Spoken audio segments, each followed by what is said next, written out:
Good morning, Joe. It's time to wake up to another beautiful Five Stripe Friday. It's Friday! Here in Atlanta, Georgia, the ATL. I am Blake, the Marshman. I'm joined by my wonderful co-host. A-T-L. Ho! Hey, it's Joe, and we're ATL's United Podcast. This is I think our 24th episode, maybe our 25th. I don't know. We're not keeping track anymore. We got an awesome weekend coming up. WrestleMania. We got the World Cup final. I mean, that's huge, but you know what's even bigger than the World Cup final? An MLS matchup between Atlanta United and the Seattle Sounders. Five Stripes don't stop! Hey, we'll probably have more people in the bins than they have at the World Cup final. I actually don't know if that's a true stat. Either way, keep your ears right here. It's time to do this thing.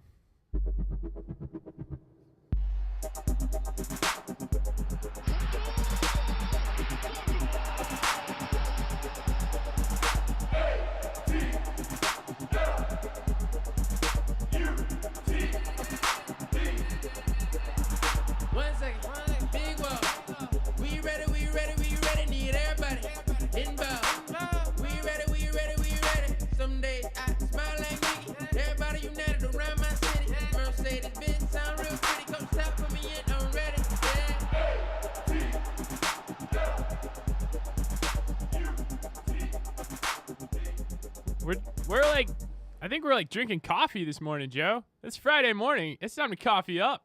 Get ready for that World Cup. I got my coffee mug here. Third place game. Yeah. Watching that and get ready for the World Cup the next day. Does anyone even watch the third place World Cup game? Oh, yeah. Especially if your team's in it. A lot of pride. Did they give out a bronze medal like the Olympics? It's a third place. You get third place in the world. Hey, it's definitely good game to watch. Speaking of third place in the world, Ronaldo's leaving for probably the third best league in the world. Was that a good transition? Serie A in Italy. That's the big news. Soccer news around the globe. Soccer's arguably most publicized, arguably best player, arguably the GOAT, Ronaldo, Cristiano Ronaldo, the Portuguese international. Huge news. $100 million in some European currency. I'm not sure if it's euros, to go play at Juventus. Juve. The cool thing about this is, guess who's coming to the bins for the All-Star game, Joe? Juventus. You know, Blake, I was kind of hoping that Ronaldo would have carried his team to the World Cup finals and won, and then just walked off into the starlight after winning Euros and after getting Ballon d'Or all these years and being the best player, winning Champions League 3 years in a row, then finally gets that final trophy and just walks off into the sunset. Kind of like Zinedine Zidane after he won his third Champions League in a row. He just I quit. I'm not coaching Real Madrid anymore. Yeah, no, I mean, I like how you said stars instead of sunset, because, I mean, Ronaldo's not even on this planet.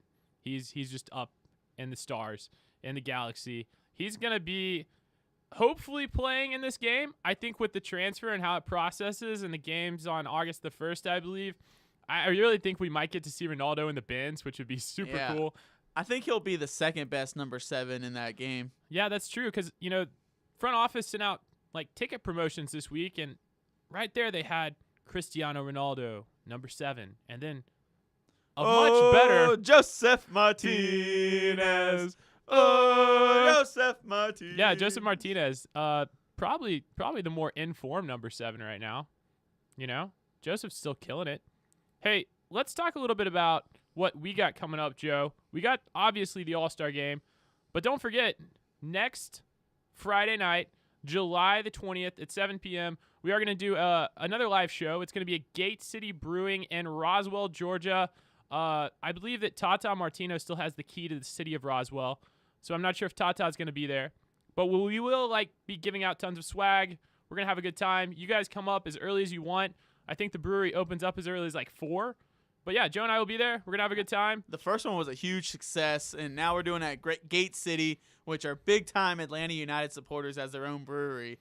It's going to be a lot of fun, and we were there last time. You get there early. Get there at 5. We'll be there drinking some beers, getting ready for the show. Show starts at 7. Yeah. So if you can't get off of work and traffic is horrible to drive through. So, plenty of time to get there and just come see us. We'll do a live show, be drinking beers. You can come meet us. Yeah, and I mean, I've heard, and I had to confirm this because I don't hang out in Roswell a ton, so I apologize to our Roswell listeners. I'm going to come hang out with you guys all Friday. You can, just carry beers out on the streets there. They have an open alcohol policy right now downtown Roswell, which is cool. So you can kind of bar hop like you would down in New Orleans or something, walk around with some open containers, have a good time. Let's talk about tailgating on Sunday. We got Seattle coming to the Bins. It's going to be shown on Fox nationally right after the World Cup final. We're doing a World Cup watch party. The entire Atlanta United front office put together on the Halo board. So people are going to be in the Bins super early. Beer sales are going to be through the roof. Literally, I don't know if they're going to open the roof, but I have a feeling beer sales would be high. I think this is an awesome time. Not going to be a lot of tailgating. I know the march is going to officially start at the Falcon right outside that will be wearing an Atlanta United scarf. That's going to start right at 1 o'clock. So if you guys are planning on marching in, you're in a supporters group, you just want to get involved with the action, meet out by the Falcon right after the World Cup final, and then they're going to march right back in. Blake, that brings up a good question, and I don't have the answer to this. Typically if you're going to be bringing a flag into the stadium, you have to go with the march. But if you're going to be in the stadium to watch the World Cup game, how do you get out to get your flag to bring it in? I think from what I've heard is that you'll be allowed to bring flags in early. From everything I've read on forums and a couple different places online, little social media action, is that you can bring your flag in early and just kind of, keep it low, keep it on the ground. Hot news, everybody. Bring as many flags to the stadium as you can this weekend. We need all the flags. Every single flag that you own, bring it to the stadium. We need more and more flags. And as you guys probably have listened to us for a while, if you're new, whatever you think of the supporters section, that opinion is totally up to you. But Joe and I are pro-flag. And I would say that for the entire ATLians United team here. We're pro-flag. We think it brings an awesome atmosphere. If you guys are upset about your view getting blocked, there are so many seats outside of the supporters section. But if you want to have a good time, get rowdy, get proud, get beer showered, and fly some flags. It's the only shower I ever take. It's a beer shower. Yeah, I know. I can smell you over here. But I think that this is going to be an awesome showcase for Atlanta once again. National TV right after the World Cup final. People that are like, oh no, there's no more good soccer for the rest of the season. I have to wait until Premier League starts. And then all of a sudden the game just pans over to a packed out Bins and they're like, oh, we still got soccer on. I think it's going to be a great showcase for the city of Atlanta once again. Like I said, I think the front office has really positioned the World Cup well in terms of publicity. And I'm really excited about this game. Let's talk about LGP. And he got named to the MLS Team of the Week. LGP had a fantastic game. I love watching this guy play. Yeah, and we'll recap it later, but I'll have to talk about the almost assist he had, that he slid the ball to Miguel Almiron that created that penalty. A little outside of the foot. That was just the highlight of the game right there. So we'll recap that later. But first off, Blake, I want to know what's hurting. Injury report. Injury report.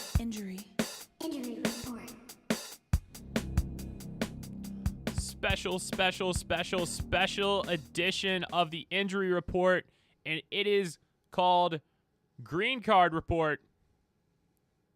Joseph Martinez has obtained a green card. Huge Atlanta United news this week. Joe, what do you think? Are you an immigration lawyer? Probably not. How did this happen? We don't know. What's your analysis? I think this is incredible news, especially in the midst of silly season, and there's going to be all sorts of teams trying to transfer and buy one of the top goal scorers in all the world in Joseph Martinez, and we just locked him up with a green card. It's a small sign that he might be here to stay for the long haul. I mean, how many guys do we have with green cards right now, and they're still on the team? And obviously, if we have an international player that possesses one of these green cards, the front office is believing that they're going to be here for a couple years, if not for the long haul of the season. And if we can keep Joseph Martinez in the MLS for the remainder of his career, or at least the remainder of his prime, which I think he loves it here. He is fitting in very well. He is adored. Everyone loves him outside of the very few and far between haters online, and that's where they can hide behind their keyboard. Yeah, screw those trolls. But this is just this has made my entire summer right now that Joseph Martinez is here to stay, guys. And just sit back and watch history happen as the greatest MLS goal scorer is right in front of you here in Atlanta. Yeah, and that's why we're doing kind of a special green card alert injury report this week. We don't have a lot of new injuries. We had a Tito scare last week. Turned out he was just cramping in Dallas. He played well. He scored our second goal. We'll get into that in just a second. Chris McCann, he got back in there, got some minutes. He seems to be back healthy. So our two big injuries that everyone already probably knows about if you're following the team closely are going to be Nagbe and Greg Garza. Garza's on a little longer timetable to return than Nagbe, but both out with significant injuries, both still out for probably looking at around 2 months. So, we got a lot of good news on the green card front. One thing I will hit on before we move on from injuries is the difference, and you hit on it, with this green card. And Joseph has already been over to Europe. He's played in Italy, and he's come back. And I think that's the difference between him and how we're talking about Miguel Almiron, because Miggy's goal has always been to get to Europe. He has not been there yet. I think that's the reason we focused our green card attention on Joseph. And like you hinted at, I think it's a lot more forecasting, speaking into Joseph staying with us for a little bit longer compared to a player that's still trying to achieve his goals and go to Europe. Yeah. That's all I'll hit on that point. And the next guy on board, as the rumors are saying, is LGP is the next guy up to possibly get that green card so we can open up another international slot. But all the rumors, you hear all the other international players getting mentioned, but Miguel Almiron is constantly not mentioned because he's one of those assets that we're looking to sell on as part of our plan all along. All I'm saying is I'm crossing my fingers that we don't sell him this summer, or if we do sell him this summer, he gets one of those contract extensions where, like, we can sell you, but you can't get him until the winter break. Yeah. No, I mean, that happens all the time, all across the game. Obviously, this international spot opening up from Joseph's green card is going to make way for Remedi, who we already knew was coming in. And we'll talk later in the show about how he fits into the team. But enough with this special edition green card injury report, whatever you want to call it. Let's recap this win. Let's do it.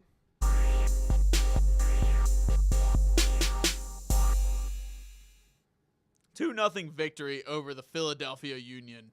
And what a huge victory it was. Coming off of a bad late-minute road upset where we got beat by Dallas. Wait, did you say 2-0? Like, they didn't score a goal, so, like, we got a clean sheet?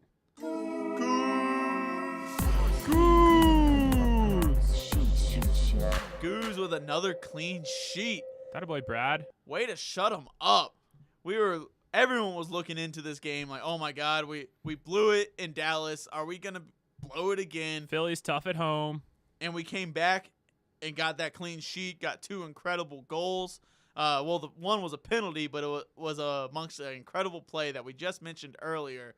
We had LGP get the ball from the back, dribbling up, and sees a running Miguel Almiron, hits it with the outside of his foot, bends it around a defender, frees Miguel Almiron for a clear run on Andre Blake, and he had no chance but to either take Miggy out or concede the goal. And so he takes Miggy out, gets the yellow card. If it was outside the box, it would have been a red. Yeah, I thought it could have been a red, but that law is still a little bit up for interpretation when it comes to FIFA rules. And when it comes to goalkeepers, I mean, outside of the box, clear red. Inside the box, I was screaming for a red card there just because I'm an Atlanta fan. But it's the goalie's last opportunity, and you see it time and time again. It's kind of up to the ref's discretion. Is it bad enough for him to give him a red card, or it's always a yellow card? Yeah, to some extent, Goose got sent off on a very similar play earlier in the season. So I always thought last man, if there's no one else behind the ball, you get sent off automatically. But again, that law is still up for interpretation. I thought Joseph's penalty was awesome. He kind of did that little hesitation move and just slotted it right past. Yeah, and you notice, so before the penalty kick, I was telling Andre Blake, I was like, if you've watched him at all this season, he's shooting it to the left, or his left, Andre Blake's right.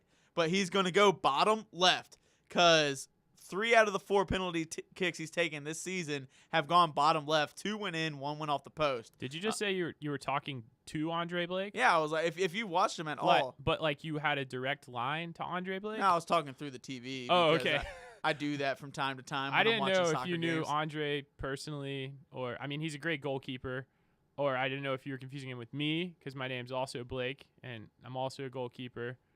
No? Okay, No, I'm no. sorry, Joe. And then Joseph I Martinez, haven't had enough coffee. he comes out of nowhere and does his same stutter step move, and Blake leans to his right, and Joseph goes the other way. It was a beautiful penalty. Let's talk about the best team goal of the season so far.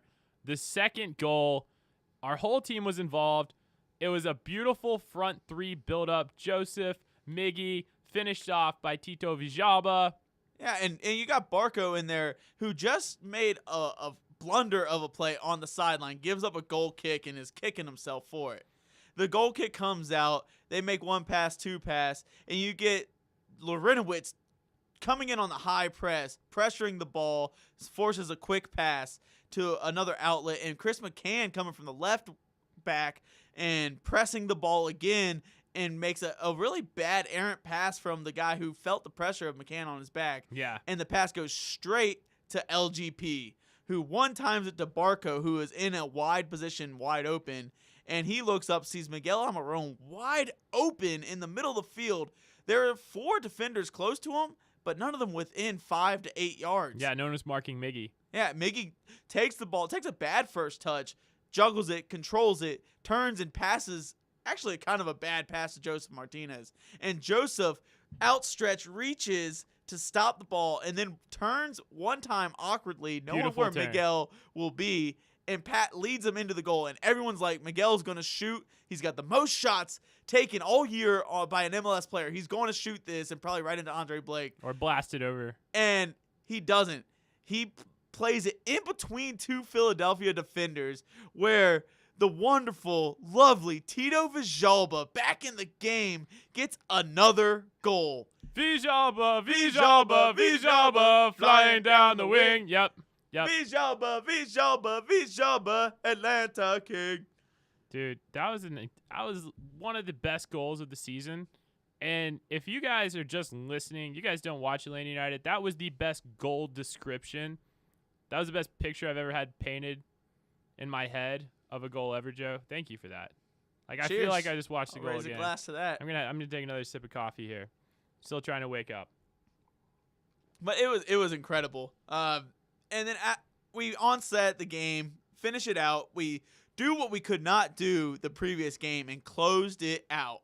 And if you notice, Tata Martino was hesitant to make a sub that game, and he held on to his subs, let the team play it out, did not change formation at the back. That's key. He kept the 4 at the back that were playing. And the one key sub that I think he made is Mikey Ambrose coming out for Chris McCann. And Ambrose was getting torched on that side. He was and gassed. That was about Philadelphia's one chance, and Ilsinho was just making a fool out of Mikey. And Mikey was coming off 2 incredible games. Yeah, Don't in get the me heat, wrong. in the heat, he was gassed. I feel like Ambrose was wearing thin. It was time to bring on McCann. And Ilsinho was just taking him to the house. And then McCann came in, a veteran. He's been rested, finally back from his injury, ready to do it, and they closed out the game beautifully. Yeah, I mean, one more point to hit on that was a little bit disappointing from my eyes. We did bring on a sub late. We brought on Vasquez over Carlton. Ah, man, I just want to see Andrew get some more playing time. I don't know if Tata has anything against him. I don't think he does. I just think that this kid is a talent, and he's an American talent. He's not just an American talent. He is a Georgia-born talent, and He's one of our own. He's one of our own. And I just want to see this kid out there. I want to see him get more and more playing time. I want to watch his development.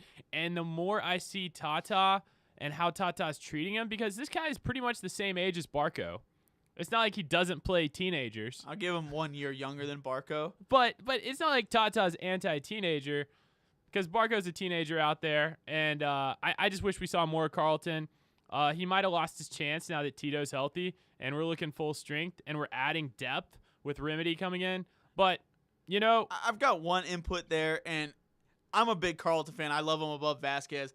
But if I look into Tata's mind, he's brought in Vasquez and developed him last year, played him a lot, and he's giving Vasquez as much opportunity as he can to solidify a spot or prove to him that he deserves a spot. And it seems time and time again Vasquez right now has been underperforming. So it's only a matter of time that Carlton comes in and takes over that as the next sub up.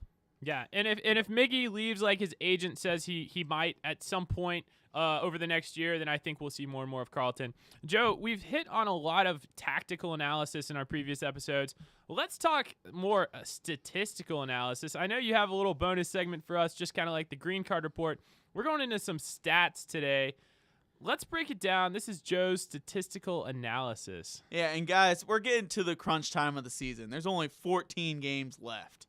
What? And there's only 14 games left. What happened? It's just going through. We hit the halfway point. We're turning the corner. And Atlanta so far has 40 points, well ahead of the pace we were last year. And I want to bring up the magical numbers that'll kind of get us into the playoffs.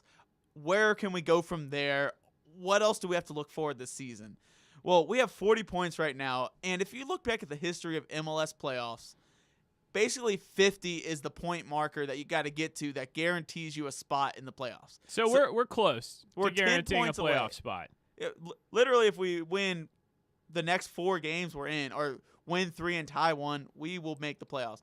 The anomaly was last season in the East where we were more competition.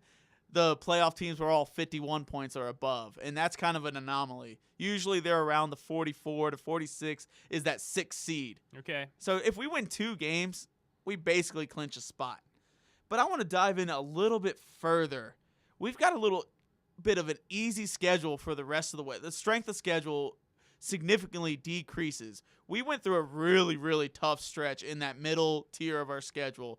After we had the 8-game unbeaten streak, we ran into a bunch of very tough teams. We weathered the storm. We hit some injuries. We had some unfortunate red card losses. But now we've got a bunch of teams that we can beat. Near the bottom. And I just want to interject because I love what you're saying about strength of schedule. I don't want to debate that topic too much, but let's just talk a little bit about some of the teams that are weak this year that I think are still incredibly solid teams. We still have to play Toronto 2 more times. Okay. Toronto won it all last year. They won the MLS Cup, and they also played in the Champions League, the CONCACAF Champions League. In the final. And got all the way to the final. I think they suffered from a hangover from that game and just haven't really gotten it rolling this season yet. But I think we play Toronto at home, and then we play Toronto on the road the last game of the season that could decide the Supporters' Shield. It very well might. It'll probably come down the last game how we're looking. Could also decide if Toronto makes the playoffs or not. That is an incredibly good team. We still have to play Red Bulls again. We still have to play Orlando one more time in Orlando. You know they're going to be riled up for that even if they've lost 25 games in a row.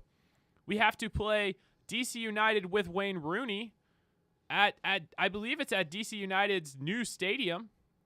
I might be wrong about that, but I'm pretty sure it's at their brand new Audi field.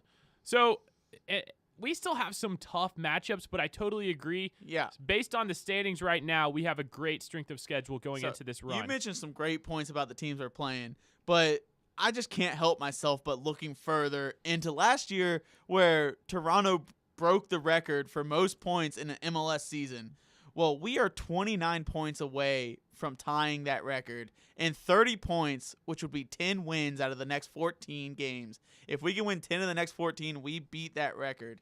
And right now we're averaging 2.07, or we need to average 2.07 points per game. We're averaging 2.00 points per game. So a couple wins will be right back on pace. If we can win this weekend and we can go beat DC the following weekend, we will be right back above the pace to beat that record. Yeah, I think we have to start incredible. with Seattle. Like we have to start with Seattle.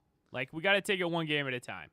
But you're so right. We have an awesome opportunity here. And so a little bit of a breakdown of how I see that this schedule plays out to our favor is goal differential.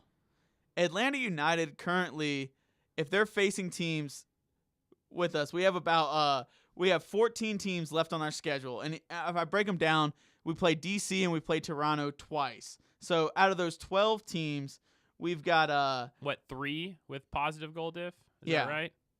and we got 9 of those teams below the playoff line. Wow. Only 5 of them above. And then 10 are in the Eastern Conference, 4 left in the Western Conference, all lower Western Conference teams. And only 3 of them have a positive goal differential. In Columbus Crew with +5, New York Red Bull, the outlier with +17, Yeah. and New England with just +1 goal differential. The total goal differential remaining of all the teams we have left is -35. Wow. If you add Toronto and DC in there for a second time, Toronto has -7, DC with -6. There is a total of -48 points in the goal differential. And then if you take out the outlier that I just mentioned, New York Red Bulls with +17, you take out New York Red Bulls and take the whole teams that we're playing, they have a -65 goal differential, playing against the team who has the #1 goal differential in the whole league, Atlanta United. I think the rest of the season we're going to see a lot of 3-goal games, maybe some 4, 5, and dare I say we break our own record of 8 goals?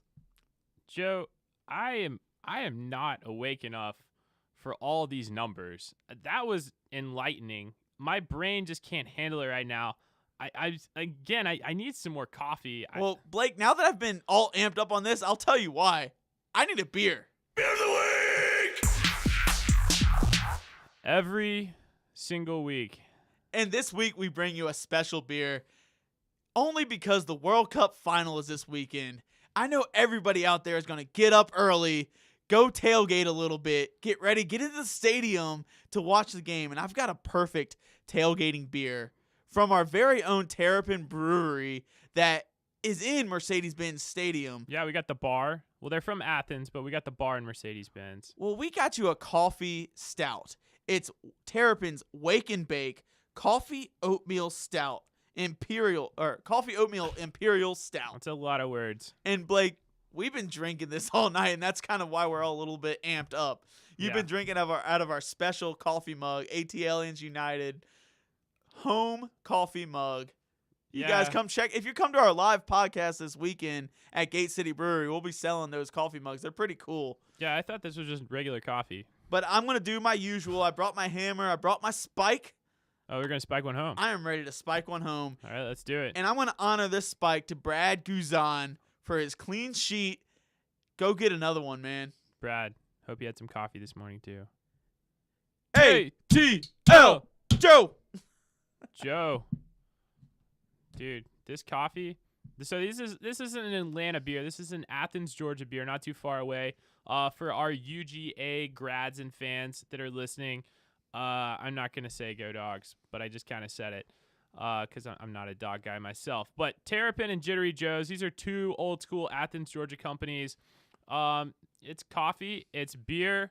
It is a coffee oatmeal imperial stout, and it is a scary 9.4 ABV. So don't drink this like you would drink coffee in the morning. That's a mistake Joe and I are currently making. Or if you're going to watch the World Cup and to watch Atlanta United, drink a couple of these in the morning with your eggs, with your hash browns.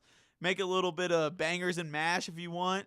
Drink some coffee. Watch the World Cup. Bangers and mash. Do you know how? I don't even know how to make that. I mean, I've ordered it at like a pub, but if you're like, hey Blake, whip up some bangers and mash, could you do that on the fly? I could do that on the fly. I pride myself in my breakfast cooking skills. Wow. So yeah, I'm really excited. I had no idea Joe is a chef. I can't whip up bangers and mash, but I will make a mean omelet. Wake up with Wake and Bake Terrapin. They got some good beers, but don't forget to check out the Terrapin Bar in Mercedes-Benz. It's pretty close to the Sporter section. Yeah, and it is. And I've actually one time when they wouldn't let me in with my badge that I had forgotten at home. Oh yes.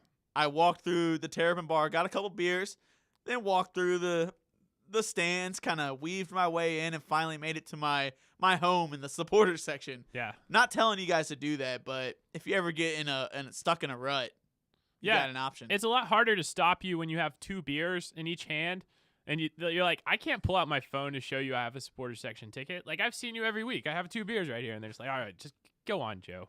Go on. Get down there. Start waving your flag. Joe, I'm going to keep drinking this beer. Let's preview Sunday in the Benz.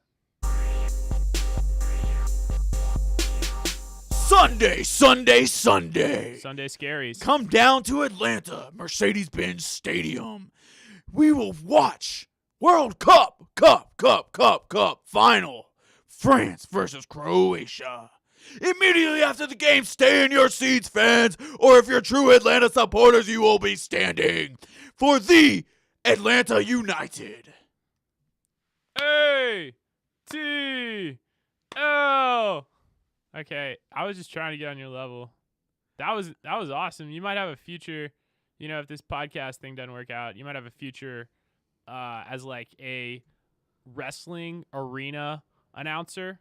Or possibly Monster Jam. Monster Jam, which might also be coming soon to Mercedes-Benz. We'll have to double check on that one. Yeah, that used to come to the Georgia Dome all the time. Monster Jam. I grew up going to Monster Jam. They have the TV commercials on your local station. It's like, Monster Jam, come out to the Georgia Dome Saturday. One of those. Blake gave it his best effort. That wasn't nearly as good as your Monster Jam voice. What are we talking about, Joe? We're talking about Seattle coming to the house. What are they? Their record's terrible this year. They're 20th in the Supporters Shield standings. They are 4 wins, 4 draws, 9 losses. They've been shut out 9 of 17 games this season. Clint Dempsey is not even – he's been on the field, but has he even scored a goal?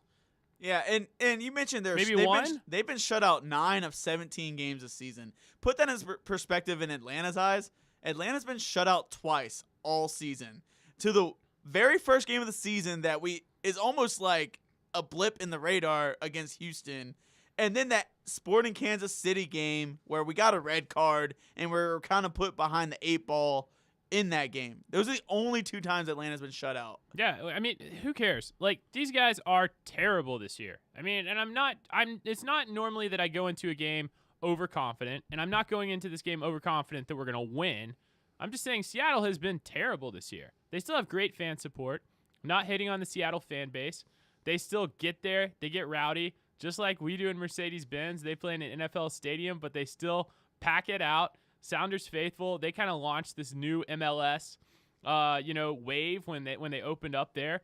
Gosh, what was that? Almost 10 years ago now. Yeah. In Seattle, and I have nothing but respect for the Seattle fan base and even the Seattle front office. They've been right there. They've won some MLS Cups recently.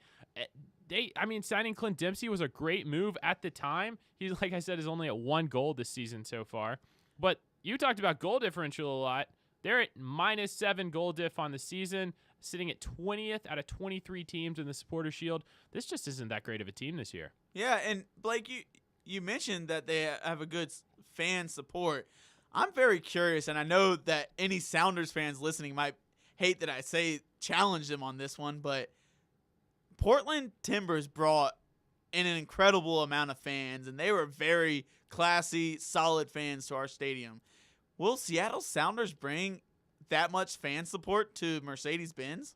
It's tough to say. When you're a playoff team, it's a lot easier to book a flight to Atlanta than when you're sitting 20th out of 23 teams.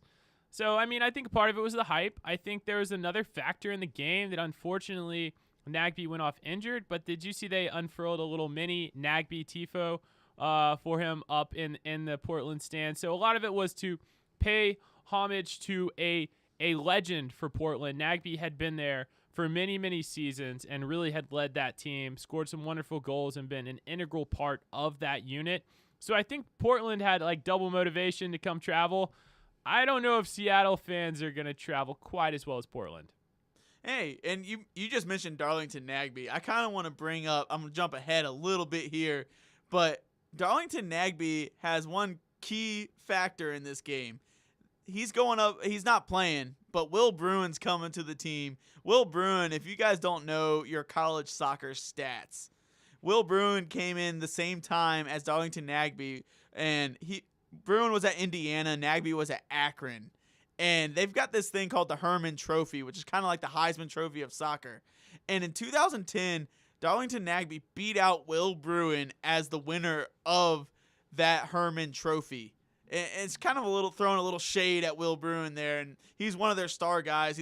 He's their leading goal scorer with a mere 5 goals this season. Yeah, that's a rough return. Yeah. I think he's tied with Ladero No, Ladero only has one. Wow, their goal scorers are just doing terribly this year. Yeah, that's right. And if we're already going to jump to this section, a couple players to watch for would be Will Bruin, who's the guy that scores their goals, but he's really like a second or third tier MLS player, scoring all their goals. They still have Nicholas Ladero, who's been one of the stars of the league, but he's surrounded by poor talent around him.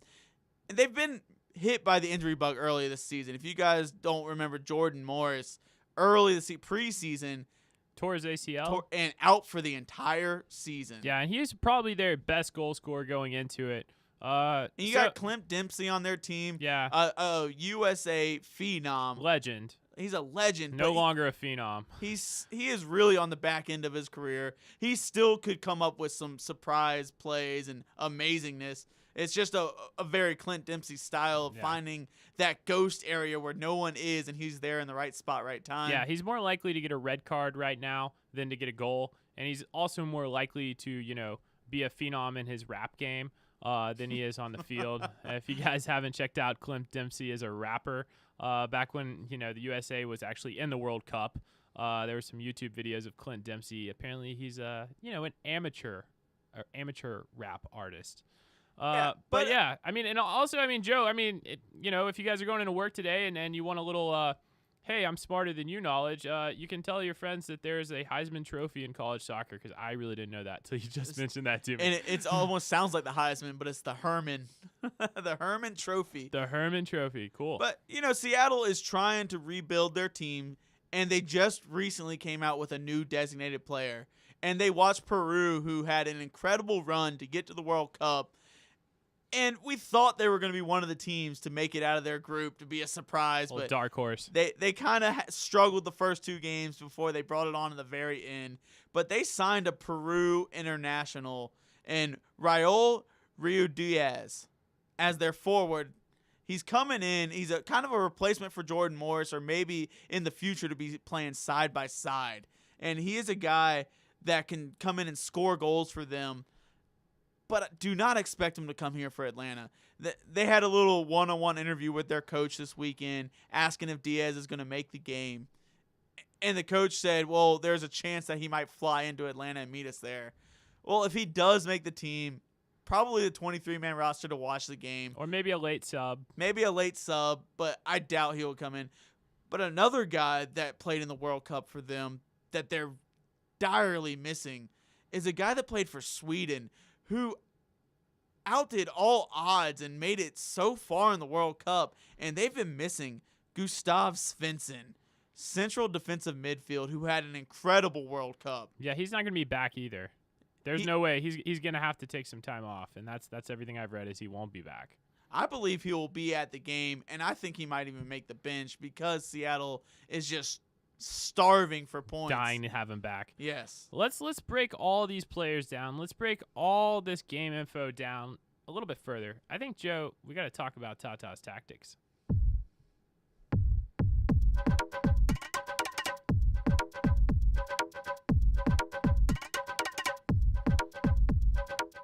Deep in the mind of Tata, we are here, deep in the underground, way beneath Mercedes-Benz Stadium in our studio.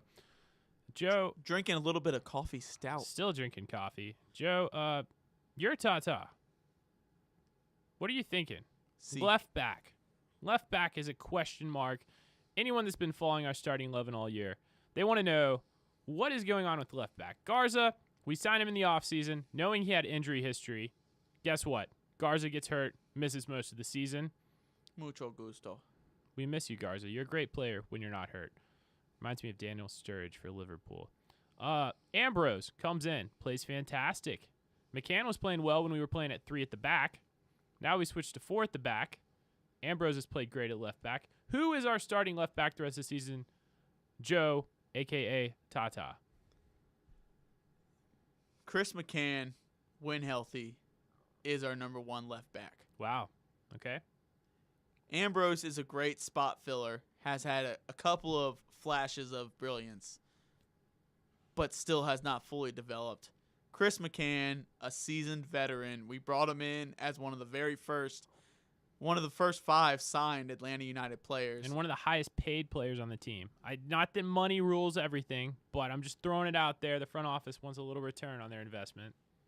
And Mikey Ambrose and Chris McCann, if you match them for speed, Ambrose has them all day. Mm-hmm. But for tactical and mindset of the game, Chris McCann is a veteran.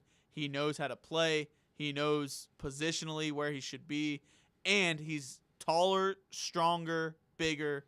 He is the guy that came in this past game against Philadelphia and solidified the back line. And if Chris McCann's hamstring is healthy, he will start above Mikey Ambrose. Okay, Tata, also known as Joe. I got another proposition while we're on the topic of left back. We're talking about how McCann has played more in a back 3. Ambrose has played more in a back 4. We had a game that we were winning against Dallas that we choked away at the end, but we changed formations late. We went back to like 3 or maybe even 5 at the back, depending on how you want to say it. But then we had a similar game where we were up 2-0, and we decided to stick with 4 at the back and just bring in McCann to solidify the defense. Would you say that one of them, and you might have already hinted at this, is more, situated for teams that are going to play defensively versus teams that are going to attack? Because I feel like McCann is the guy, and this is just my amateur perspective, that if a team's coming at us, like a team is really trying to score and they're playing back and forth end to end, McCann's the better guy to have there. If a team is going to park the bus per se and put all their defenders behind the ball, Ambrose's speed and quickness might be an asset. Would you agree with that? Who's reffing the game? Is it Mark Geiger? Who else than the legendary Mark Geiger, who's still away at the World Cup? But yeah, in the future he'll be reffing Atlanta games again. Yeah, I don't understand why they send. You're supposed to send the best refs to the World Cup. I don't understand why they send Mark Geiger. Guess who's going to be, and it was announced today, guess who is most likely to be the VAR ref at the World Cup final? I can't make this up. Mark Geiger. Mark Geiger. It's beautiful. And I can already hear the supporters I can hear our section chanting, "Something, you Geiger." Hey, I've heard it. I've got one thing, speaking as ATL Joe here, to point out there for Mark Geiger's sake.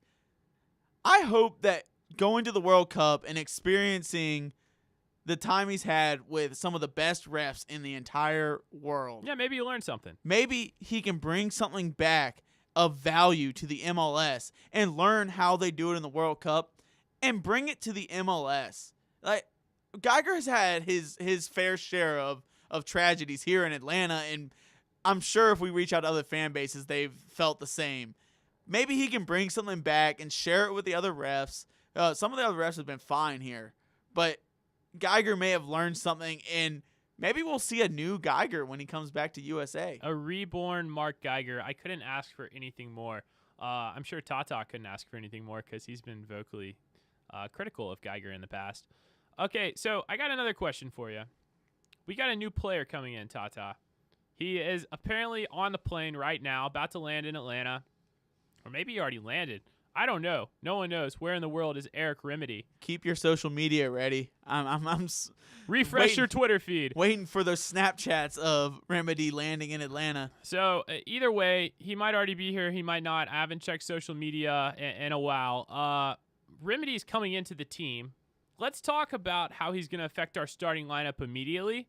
And then let's talk about how he's going to affect our starting lineup once Nagbe is back and healthy, who was a staple in our starting lineup.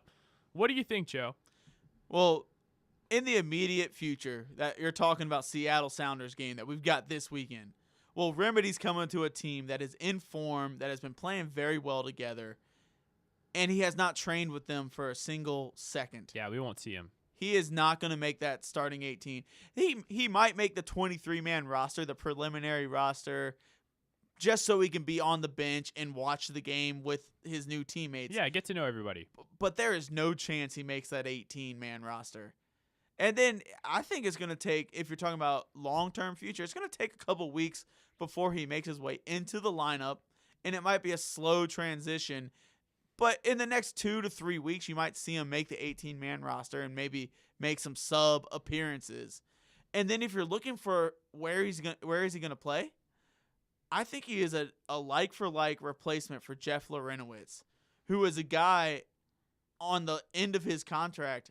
And we brought him back for one more year. If you don't remember at the beginning, he was an unprotected player during LAFC's franchise draft. Yeah, they could have picked him up. They could have picked Jeff Larentowicz up. And then we finally signed. We had a hashtag sign Larry during the offseason. Beautiful hashtag. It worked. So I think Remedi is a guy that's coming in for the replacement of Larentowicz. Sadly, we all love Jeff Larentowicz, but we're thinking long term, replacing a 34-year-old with a 23-year-old.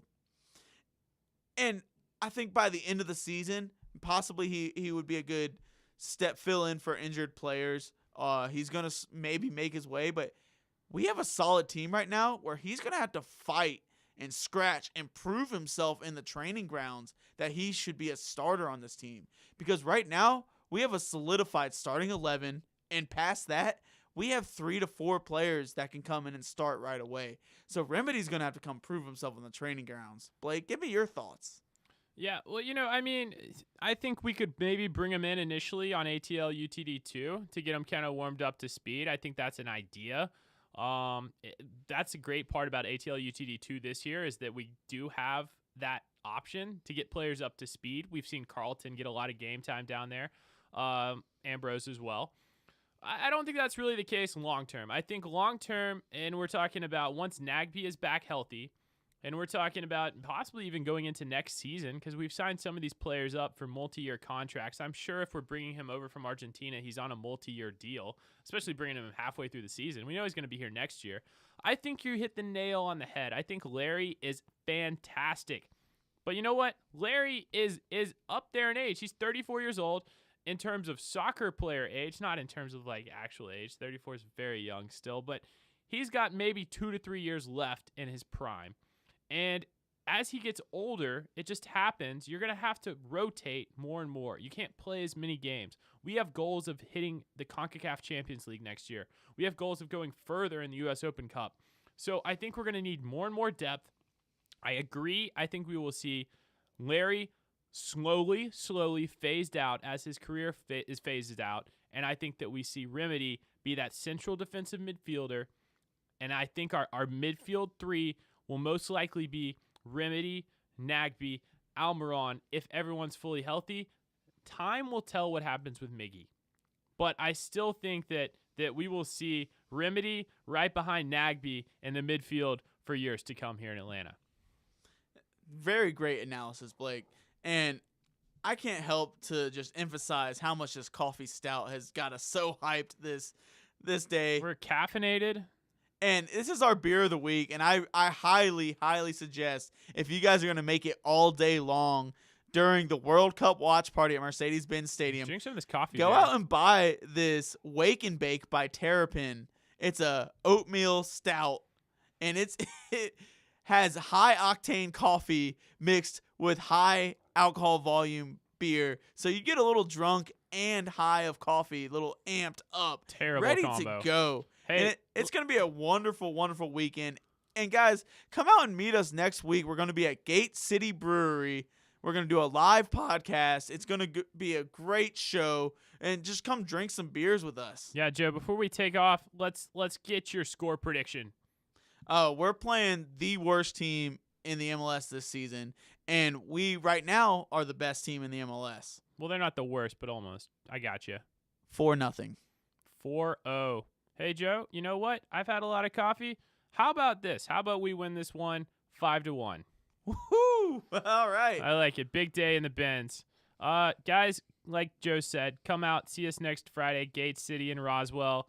Tata Martino, we're still waiting on a confirmation from Tata. He might be there because, he's got the gate to the city of Roswell. That's right. So thank you for listening. We have been ATLians United. I'm ATL Joe. I'm Blake, the Marshman. We will see you guys next week, or we will see you guys at Mercedes-Benz Stadium this weekend. Yeah. World Cup watch party. Thanks for letting us borrow your ears. This beer does the trick.